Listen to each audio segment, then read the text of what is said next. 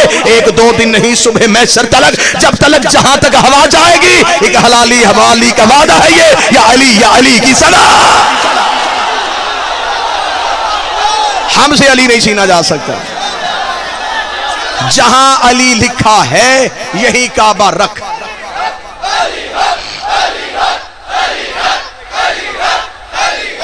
بسم اللہ سرکار, بسم اللہ. آپ جی ہیں زندہ و سلامت.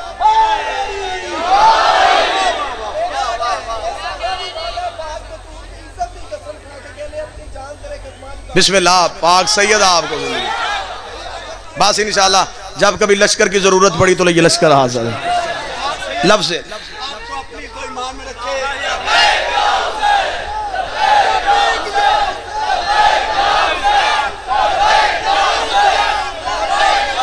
بسم اللہ. آپ زندہ و سلامت.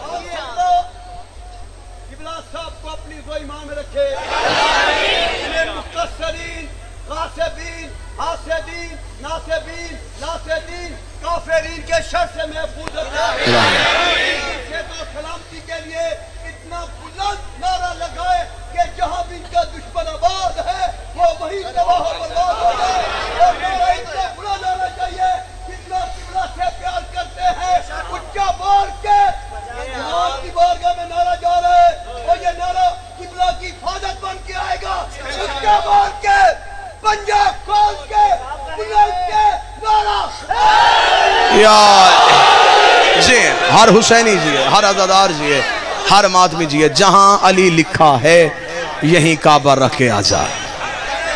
جناب نوح کے دور تک یہ سفید موتی کی صورت میں رہا.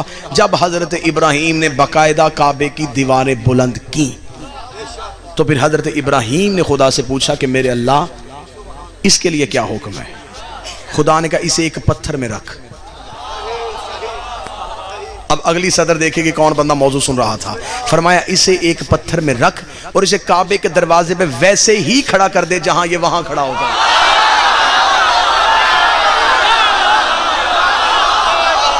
اسے کعبے کے دروازے پہ بالکل ویسے ہی کھڑا کر دے. کعبے کے دروازے پہ حجر اسود کعبے کی دیوار پہ نہیں ہے, کعبے کے باہر کھڑا ہے, بالکل ویسے ہی کھڑا ہے جیسے وہاں پہرے دار بن کے کھڑا ہوتا تھا. لوگوں نے دیکھے کہا اچھا مولا تو یہ ملک مقرب ہے, اچھا تو یہ اس لیے کعبے کے دروازے پہ کھڑا ہے, تو مالک اس کی ڈیوٹی کیا ہے, یہ کرتا کیا ہے. مالک نے فرمایا واجب کر دیا ہے جو بھی حاجی حج کرنے کے لیے جائے گا وہ حجر اسود کا بوسہ لے گا, حجر اسود کو چومے گا. امام کہتے ہیں یہ حاجیوں کے بوسے دلوانے کے لیے نہیں, یہ ہم نے کعبے کے باہر کھڑا کیا ہوا ہے. جب بھی کوئی حاجی اسے بوسہ دینے لگتا ہے یہ اس کے دل کے اندر جھانک کے دیکھتا ہے اگر علی ہو تو حج قبول کرتا ہے ورنہ لعنت کر کے واپس کر دیتا ہے.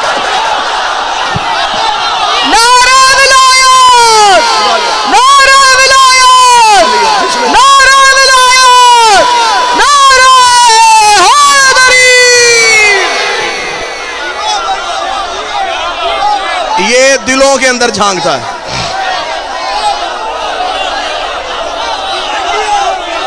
یہ گردن یہ ہر بوسہ لینے والے کے دل کے اندر دیکھتا ہے. اچھا جو دور سے گزرتے ہیں نا اس سے بچ کے, جو دور سے گزرتے ہیں معافی یہ انہیں بھی نہیں دیتا. وہ بھی جب اس کے سامنے آتے ہیں نا تو ہاتھ بڑھا کے اس کی طرف یہ فنگر بھی سکین کر لیتا ہے. یہ ہاتھ بھی پہچان لیتا ہے کہ ماتمی کا ہے کہ نہیں ہے. آئے آئے آئے.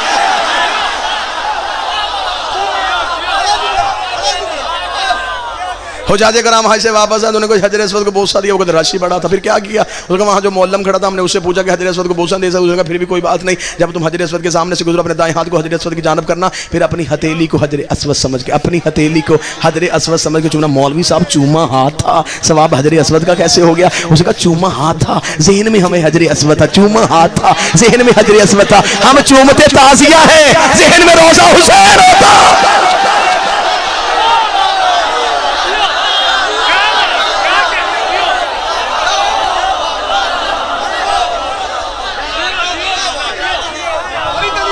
بسم اللہ. سید الساجدین نے بتایا یہ ہمارے دروازے کا پہرے دار. حجر اسود نے خطبہ دیا سجاد میں.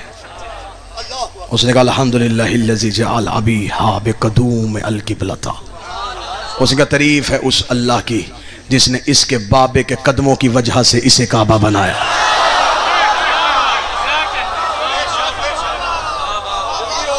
تفصیلی خطبہ ہے 2 یا 3 صدریں سن لینا عقیدے والے بندوں کے لیے. تعریف ہے اس اللہ کی جس نے اس کے بابا کے قدموں کی وجہ سے اسے قبلہ بنایا. حجر اسود نے چیخ کے کہا یہ تو ان کا کرم ہے، یہ یہاں آ جاتے ہیں.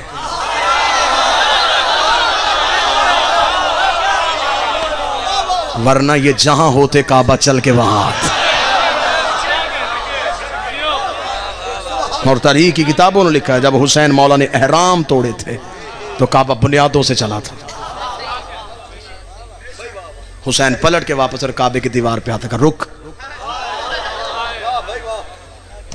تیری حرمت کے لیے حسین جا رہا ہے، تیری عزت کے لیے حسین جا رہا ہے.